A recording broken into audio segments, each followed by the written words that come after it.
देखो BST part 4 question number 46 है, what is budget.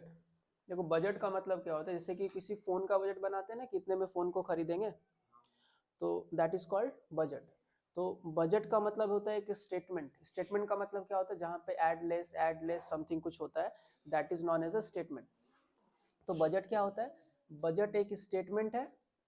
और बजट हमेशा हम लोग कौन से फॉर्म में बनाते हैं, न्यूमेरिकल। कौन सा फॉर्म में, न्यूमेरिकल फॉर्म। तो डेफिनेशन क्या है देखो, budget is a statement of expected result, मतलब एक्सपेक्टेड रिजल्ट का या फ्यूचर के कॉस्ट का एक एक्सपेक्टेड रिजल्ट होता है, लेकिन एक्सप्रेस जब करते हैं तो कौन से फॉर्म में करेंगे हम लोग, न्यूमेरिकल टर्म्स। याद रखना, budget is a statement of expected result. Budget एक स्टेटमेंट है किस चीज का, एक्सपेक्टेड रिजल्ट का, लेकिन इसको हम लोग जब एक्सप्रेस करते हैं then it is expressed in numerical terms. Next question है, which is the last need in Maslow's need hierarchy theory of motivation. देखो Maslow's need hierarchy theory of motivation का 5 नीड है, ठीक है। 5 में से जो सबसे ऊपर वाला नीड या सबसे लास्ट वाला नीड जो है ना, वो कौन सा नीड है, तो इसका नाम है, याद रखना, सेल्फ एक्चुअलाइजेशन नीड। कौन सा नीड, सेल्फ एक्चुअलाइजेशन नीड। ये मैस्लोज नीड हिरार्की थ्योरी का सबसे लास्ट वाला नीड है, ठीक है। लास्ट वाला नीड का मतलब ये नीड सेटिस्फाई होने के बाद कोई भी फर्दर नीड पर्सन का अराइज नहीं होता है। अच्छा, अगर मैस्लोज नीड हिरार्की थ्योरी का बात करें तो इसका 5 नीड था, ठीक है। सबसे पहला जो नीड था वो क्या था, फिजियोलॉजिकल नीड्स, जिसमें वाटर, फूड, शेल्टर ये सब आता है। नेक्स्ट क्या था, फिजियोलॉजिकल के बाद क्या था, सेफ्टी नीड्स आता है, क्योंकि वाटर, शेल्टर ये सब देखने के बाद क्या देखते हैं हम लोग, सेफ्टी वगैरह। सेफ्टी के बाद क्या था, सोशल नीड था, सोसाइटी से रिस्पेक्ट वगैरह। फिर क्या था, एस्टीम नीड था, ESTEEM, एस्टीम। और लास्ट में क्या था, सेल्फ एक्चुअलाइजेशन नीड, ठीक है। एस्टीम नीड का मतलब रिकॉग्निशन, रिस्पेक्ट ये सब आता है। नेक्स्ट क्वेश्चन है, व्हाट इज एसेट्स मिक्स। देखो एसेट्स मिक्स का मतलब क्या होता है, बीएसटी में कहीं भी अगर तुमको मिक्स मिलता है तो मिक्स का मतलब होता है डिसीजन। क्या होता है, डिसीजन, ठीक है। अगर हम तुमसे पूछते हैं व्हाट इज एसेट्स मिक्स, तो एसेट्स मिक्स का मतलब होता है कि एसेट्स को परचेज के रिगार्डिंग में जो भी डिसीजन हम लोग लेते हैं उसको हम लोग क्या कहते हैं, assets mix. All the decision related to purchase of assets, assets को खरीदने के रिगार्डिंग में जो भी डिसीजन हम लोग लेंगे कि कौन सा एसेट्स खरीदे, कितना खरीदे, इसको हम लोग कौन सा मिक्स कहते हैं, एसेट्स मिक्स। अगर हम तुमसे बोले what do you mean by product mix, तो क्या लिखोगे definition, all the decision regarding product. Product के रिगार्डिंग में जो भी डिसीजन लेंगे उसको हम लोग कौन सा मिक्स कहेंगे, product mix. What do you mean by price mix अगर कहते हैं तो क्या लिखोगे, all the decision related to fixing the price of the product is called price mix, ठीक है। तो मिक्स लग जाने के बाद याद रखना उसके रिगार्डिंग में डिसीजन ही होता है। अच्छा, state 2 features of share market. देखो शेयर मार्केट का 2 फीचर्स बताओ, ठीक है। अब याद रखना ये बहुत ज्यादा ही इंपॉर्टेंट क्वेश्चन है, ये बहुत बार आया हुआ है। शेयर मार्केट का 2 फीचर्स क्या होगा, शेयर मार्केट का मतलब समझ रहे हो ना किसका बात कर रहे हैं हम, ठीक है। तो शेयर मार्केट जो है ना वो 2 टाइप का होता है, एक होता है प्राइमरी और एक होता है प्राइमरी। अच्छा, यहाँ से बहुत क्वेश्चन उठ कर आएगा कि शेयर मार्केट 2 टाइप का होता है, कौन सा, प्राइमरी और सेकेंडरी। अब याद रखना प्राइमरी मार्केट में शेयर को सबसे पहली बार बेचा जाता है, इसलिए प्राइमरी मार्केट को हम लोग न्यू इशू मार्केट भी कहते हैं। क्या कहते हैं, न्यू इशू मार्केट। और दूसरे का नाम है क्या, सेकेंडरी मार्केट, ठीक है। इस यहाँ पे ओल्ड शेयर के साथ डील किया जाता है, किसके साथ, ओल्ड शेयर, माने शेयर का परचेज भी कर सकते हैं और सेल। तो प्राइमरी मार्केट में सिर्फ और सिर्फ शेयर को क्या करते हैं, सेल। बट सेकेंडरी में क्या कर सकते हैं हम लोग, परचेज भी कर सकते हैं और सेल भी कह सकते हैं। और सेकेंडरी मार्केट को ही हम लोग स्टॉक एक्सचेंज कहते हैं। क्या कहते हैं, स्टॉक एक्सचेंज कहते हैं। तो यहाँ से बहुत सारा क्वेश्चन आएगा। ये देखो क्वेश्चन क्या था कि मेरा शेयर मार्केट का फीचर क्या है, तो पहली बात ये 2 टाइप का होता है, कौन कौन सा, प्राइमरी एंड शेयर सेकेंडरी। और share market is a platform of trading. ये किसका प्लेटफॉर्म है, ट्रेडिंग करने का मतलब होता है शेयर को खरीदने का और बेचने का। तो ये प्लेटफॉर्म ऑफ क्या है, ट्रेडिंग है, ठीक है। अच्छा, थोड़ा सा और ऊपर में अगर बेसिक बता दें तो ये चैप्टर है हम लोग का फाइनेंशियल मार्केट वाला चैप्टर, जहाँ पे हम बोले थे फाइनेंशियल मार्केट का मतलब होता है वो मार्केट जो एक लिंक क्रिएट करता है किसके बीच में, सेवर्स और बोरोवर्स के बीच में, जिसके पास ज्यादा पैसा है से लेकर के जिसके पास पैसा का कमी है, जैसे कि बैंक हो गया वगैरह वगैरह। और फाइनेंशियल मार्केट जो था वो दो टाइप का हम लोग पढ़े थे, एक था मनी मार्केट और दूसरे का नाम क्या था, कैपिटल मार्केट। कैपिटल मार्केट का दो पार्ट था, प्राइमरी मार्केट और दूसरा कौन सा, सेकेंडरी मार्केट। ये सब हम लोग का डिवीजन था। फाइनेंशियल मार्केट दो टाइप का होता है, मनी मार्केट और कैपिटल मार्केट। कैपिटल मार्केट दो टाइप का था, कौन सा, प्राइमरी मार्केट और सेकेंडरी मार्केट। ठीक है, मनी मार्केट का मतलब क्या होता है, money market is that financial market that deals in short term security for a period up to 1 year, जहां पे 1 साल तक के लिए तुमको पैसा मिल जाएगा, इसको हम लोग कौन सा मार्केट कहेंगे, मनी मार्केट। और जहां पे for a period exceeding 1 year, इसको हम लोग क्या कहते हैं, कैपिटल मार्केट। अच्छा, कैपिटल मार्केट का दो पार्ट है, प्राइमरी मार्केट और सेकेंडरी मार्केट। प्राइमरी मार्केट का मतलब क्या होता है, the market which have no geographical area. याद रखना, प्राइमरी मार्केट का कोई भी स्पेसिफिक इंस्टीट्यूट या एरिया नहीं है, where shares are sold for the first time, जहां पर शेयर्स को हम लोग पहली बार बेचते हैं, उस मार्केट को कौन सा मार्केट कहते हैं, प्राइमरी मार्केट। और सेकेंडरी मार्केट का मतलब क्या होता है, the market where old shares are bought and sold is known as a secondary market. अच्छा, अब अगर बात करें तो money market instrument, money market में किस किस चीज का डील होता है, क्या क्या था, ट्रेजरी बिल, याद है treasury bill, call money, share certificate, share certificate नहीं था ट्रेजरी बिल, कॉल मनी, फिर तुम्हारा था सीपी, कमर्शियल पेपर, सीडी था, सर्टिफिकेट ऑफ डिपॉजिट था। ठीक है, ये सब कुछ इंस्ट्रूमेंट का नाम था जो जो कहाँ पे डील होता है, प्राइमरी मार्केट में, और इन सब का वैलिडिटी अप टू 1 ईयर ही होता है। सेकेंडरी मार्केट में हम लोग क्या खरीद और बेच सकते हैं, शेयर, डिबेंचर, बॉन्ड्स, ये सब वगैरह आता है किसमें, सेकेंडरी मार्केट में। तो ये चीज क्लियर हो गया कि शेयर मार्केट का दो फीचर में क्या क्या आएगा, पहला कि एक प्राइमरी होता है और एक क्या होगा, सेकेंडरी, और it is a platform of trading. ठीक है, अच्छा, नेक्स्ट क्वेश्चन है, what do you mean bye bull in share market. देखो, शेयर मार्केट में बुल, ठीक है, जिसको हम लोग तेजी वाला भी कहते हैं, क्या कहते हैं, तेजी वाला, सुने हो, बुल। तो बुल या तेजी वाला जो है ना शेयर मार्केट में, इनका मतलब क्या होता है, देखो, जितना भी स्पेक्युलेटर होता है, मतलब सट्टेबाज, शेयर मार्केट में जो लोग पैसा लगाता है उसको हम लोग क्या कहते हैं, स्पेक्युलेटर, क्या कहते हैं, स्पेक्युलेटर। ठीक है, तो ये जो स्पेक्युलेटर है ये बेसिकली 5 टाइप के होते हैं। ठीक है, अब इसमें से यहाँ पूछा गया what do you mean bye bull, इनमें से बुल कौन सा होता है। देखे भी होंगे कि वो शेयर मार्केट में एक अप का साइन होता है और एक बुल होता है, वो माथा ऊपर उठाता है समथिंग कुछ करके। तो शेयर मार्केट में बुल का मतलब क्या होता है, बुल का मतलब होता है वो स्पेक्युलेटर, मतलब वो पैसा लगाने वाला जो क्या करता है, who purchase the share with the expectation of rise in price in the near future. जब तुम शेयर को ये समझ के खरीद रहे हो कि आज तो 10 में खरीदेंगे लेकिन कल इसका प्राइस क्या हो जाएगा, बढ़ जाएगा, ये सोच करके अगर शेयर को खरीदते हैं तो उसको हम लोग क्या कहते हैं, बुल, क्या कहेंगे, बुल।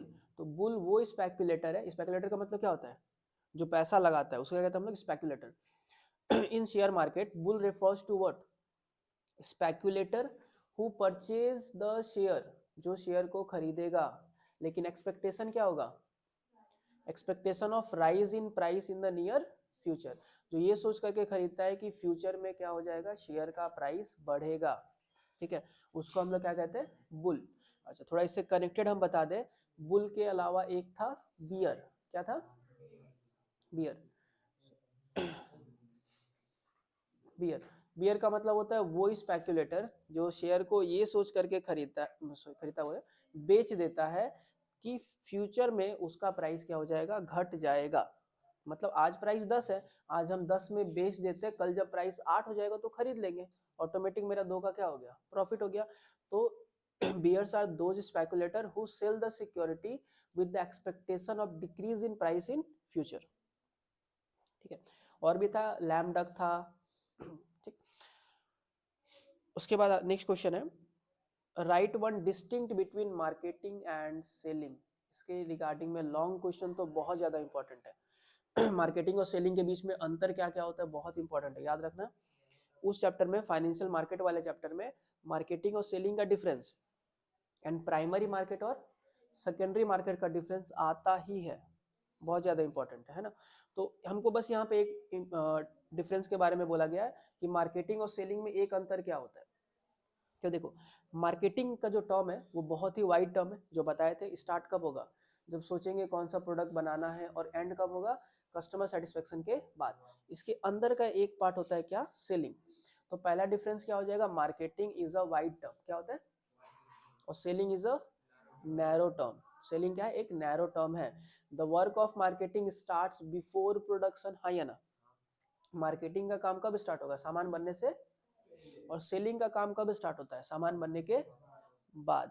अच्छा, मार्केटिंग में किंग पिन किसको माना जाता है, कस्टमर, और सेलिंग में किंग पिन किसको माना जाता है, प्रोड्यूसर, है ना। अच्छा, मार्केटिंग का स्टार्ट कब होता है, सॉरी, मार्केटिंग एंड कब होता है, after customer satisfaction, but selling कब एंड होगा, आफ्टर सेलिंग द प्रोडक्ट। ठीक है, ये बहुत सारा डिफरेंस है, लेकिन हमको बस एक करना है। तो marketing is a wide term, where selling is a narrow term. और याद रखना, मार्केटिंग के अंदर में ही क्या आता है, सेलिंग आता है। फिर पूछा गया है, give an example of sales promotion technique. Sales promotion technique मतलब सामान के सेल को बढ़ाने के लिए कौन कौन सा टेक्निक का यूज करते हैं हम लोग।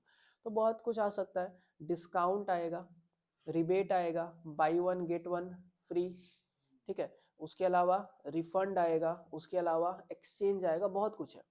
तो सेल्स प्रमोशन टेक्निक मतलब सेल्स को बढ़ाने का क्या क्या टेक्निक होगा। तो आराम से बिग बाजार वाला सोच करके लिख देना, क्या क्या, discount, rebate, by one get one, refund या फिर एक्सचेंज, ये सब क्या होता है, सेल्स प्रमोशनल टेक्निक होता है। नेक्स्ट क्वेश्चन है, state any two responsibility of consumer. देखो, तुम अगर किसी भी कंपनी का या दुकान से सामान खरीदते हो, तो हम लोग का रिस्पॉन्सिबिलिटी क्या बनता है, सामान खरीदने वाले का क्या रिस्पॉन्सिबिलिटी है। जब सामान खरीदोगे तो must be quality conscious, quality देख करके खरीदना चाहिए। दूसरा, जब सामान खरीदोगे तो क्या लेंगे, कैश मेमो लेंगे ना, मतलब इनवॉइस तो लेना पड़ेगा। फिर not carried away by the advertisement, हम लोग को एडवर्टाइजमेंट देख करके बहकना नहीं चाहिए। मतलब बहुत सारा मिसलीडिंग एडवर्टाइजमेंट होता है ना, उसको देख करके बहकना नहीं चाहिए। Consumer should exercise it's right, ये भी एक अधिकार है कि मेरे को जो जो राइट्स दिया गया उसको क्या करें, हम यूज करें।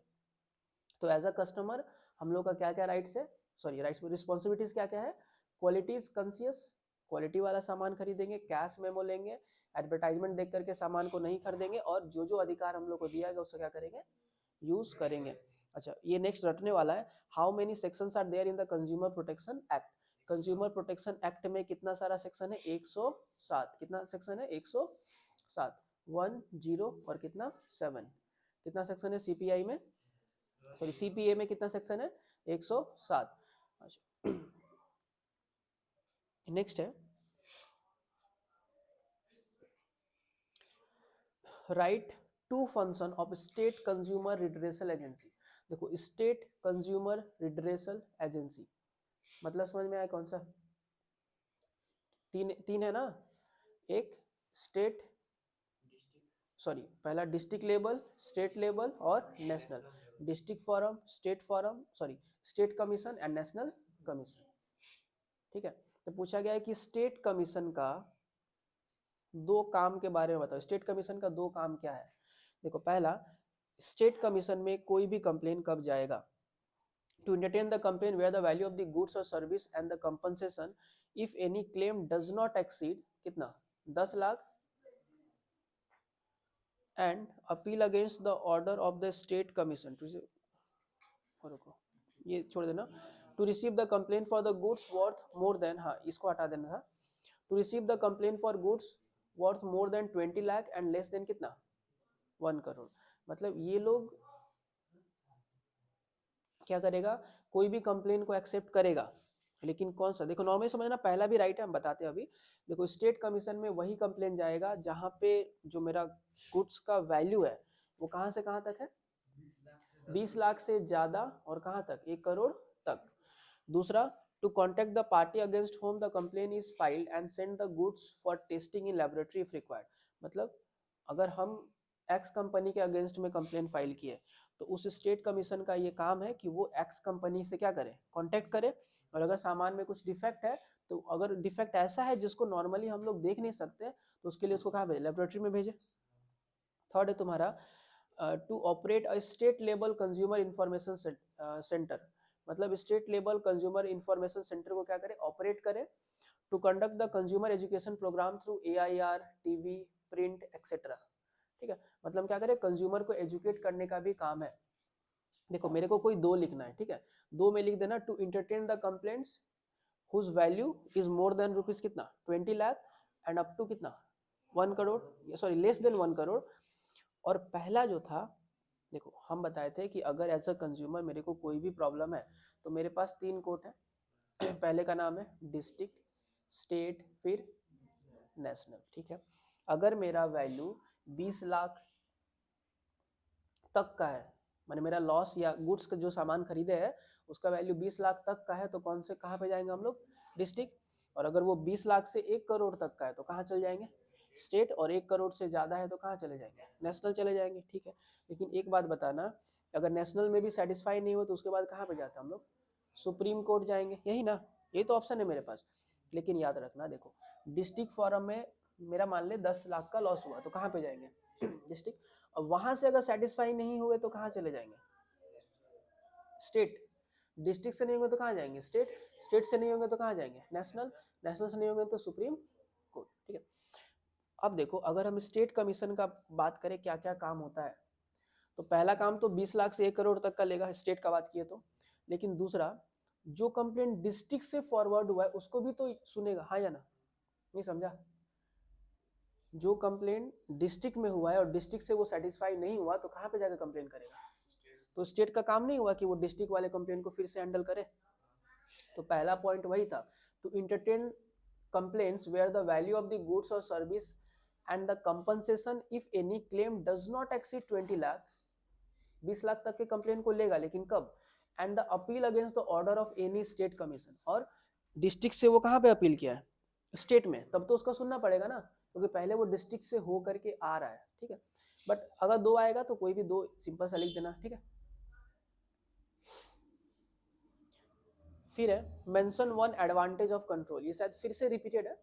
कंट्रोल का एडवांटेज क्या होगा, achieve the organisational goal, minimisation of wastage, बहुत होगा, आराम से जो होगा लिख देना। State one difference between planning and controlling, देखो प्लानिंग और कंट्रोलिंग के बीच में एक अंतर, तो planning is the first function of management, whereas, ये वेरीज हो गया, ये होगा whereas controlling is the last function of management. ठीक है, प्लानिंग कौन सा फंक्शन है, फर्स्ट, कंट्रोलिंग कौन सा फंक्शन है, लास्ट। प्लानिंग को हम लोग बेस फंक्शन भी कहते हैं, कौन सा फंक्शन, बेस फंक्शन भी प्लानिंग को कहते हैं। नेक्स्ट है व्हाट इज कोऑर्डिनेशन, ये भी थोड़ा बहुत ज्यादा ही इंपॉर्टेंस है, एमसीक्यूज में भी आता है और ऐसे लॉन्ग में भी। देखो व्हाट इज कोऑर्डिनेशन, कोऑर्डिनेशन होता क्या है, कोऑर्डिनेशन का डेफिनेशन जब दोगे ना, ये सिंक्रोनाइज वाला जो वर्ड ये याद नहीं होगा तो कोऑर्डिनेशन का बेसिकली डेफिनेशन जो है ना वो बनेगा ही नहीं। सिंक्रोनाइज, हाँ, कोऑर्डिनेशन का मतलब क्या होता है, सिंपल सा तालमेल बैठाना, क्या करना, जैसे कि कोई बड़ा चीज को अगर लेके जाएंगे तो 4 जन पकड़ेगा तो तालमेल करके पकड़ेगा, सब इक्वल स्ट्रेंथ लगाएगा तभी ना जाएगा, तो दैट इज कॉल्ड कोऑर्डिनेशन। तो coordination is a process through which manager synchronises the activities of different department. Coordination वो प्रोसेस है जिसके जरिए मैनेजर अलग अलग डिपार्टमेंट की एक्टिविटीज को सिंक्रोनाइज करता है, क्या कहता है, तालमेल बैठाता है, that is called coordination. For example, अगर तुमको 1 लाख टीवी बनाना है, क्या करना है, 1 लाख टीवी का पीस बनाना है, तो तुमको परचेज डिपार्टमेंट कितना रॉ मटेरियल खरीदेगा जिससे 1 लाख टीवी बन जाए। प्रोडक्शन डिपार्टमेंट कितना टीवी बनाएगा, 1 ही लाख बनाएगा। सेलिंग डिपार्टमेंट कितना टीवी सेल करेगा, 1 ही लाख। और फाइनेंस डिपार्टमेंट कितना रुपया का मैनेजमेंट करेगा, जिससे कि जितना रुपया से 1 लाख टीवी मेरा बन जाए। ठीक है, तो ये कैसे क्या किया, सिंक्रोनाइज किया ना अलग अलग डिपार्टमेंट की एक्टिविटीज को, किसके जरिए किया, कोऑर्डिनेशन। इस प्रोसेस को हम लोग क्या कहते हैं, कोड, तालमेल बैठाना सब में ताकि काम स्मूथली चलता रहे।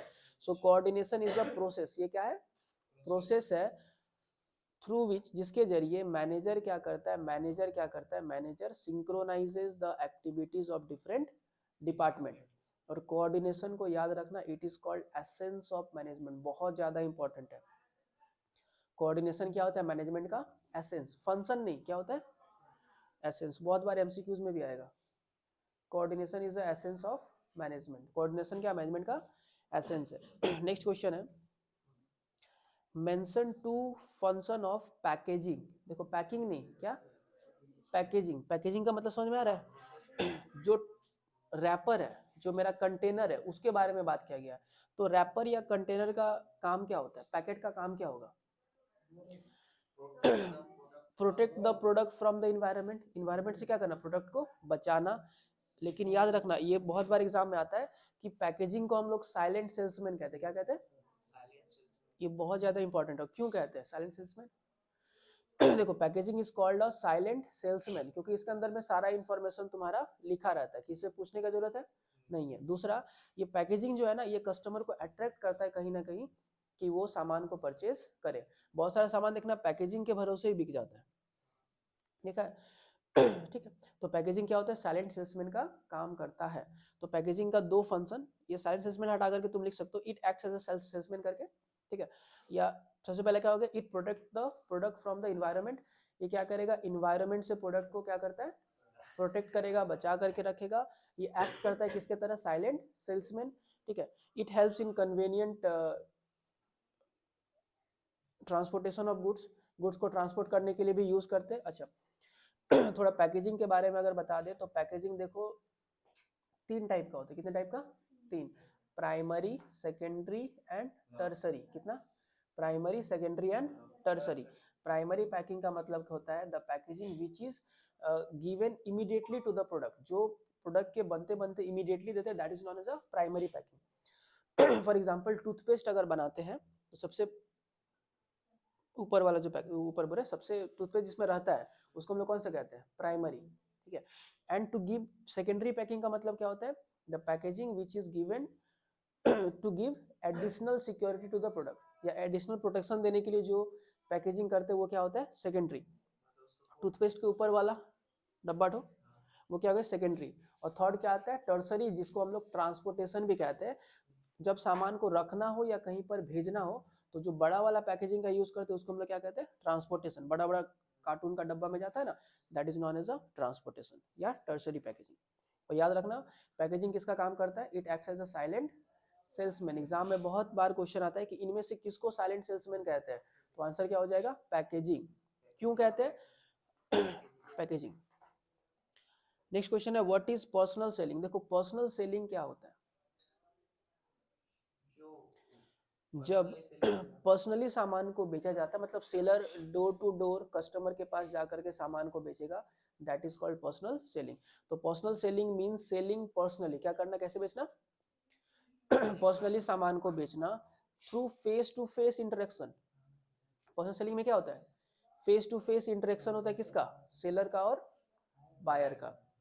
एंड सेलर मतलब फिर से पढ़ देते हैं, personal selling means selling personally. Personal selling का मतलब क्या होता है, सेल करना, कैसे करना, personally through face to face interaction. कैसे बेचना, फेस टू फेस इंटरेक्शन के थ्रू बेचना between buyer and seller, buyer और सेलर के बीच में। अच्छा, एक क्वेश्चन आता है कि एडवर्टाइजमेंट में और पर्सनल सेलिंग में क्या अंतर होता है। एडवर्टाइजमेंट का एरिया ज्यादा होता है कि पर्सनल सेलिंग का एरिया ज्यादा होता है, एडवर्टाइजमेंट का एरिया क्या होता है ज्यादा, पर्सनल सेलिंग का क्या होता है थोड़ा कम, ठीक है। एडवर्टाइजमेंट में तुम्हारा face to face communication possible है क्या, नहीं, और पर्सनल सेलिंग में पॉसिबल है।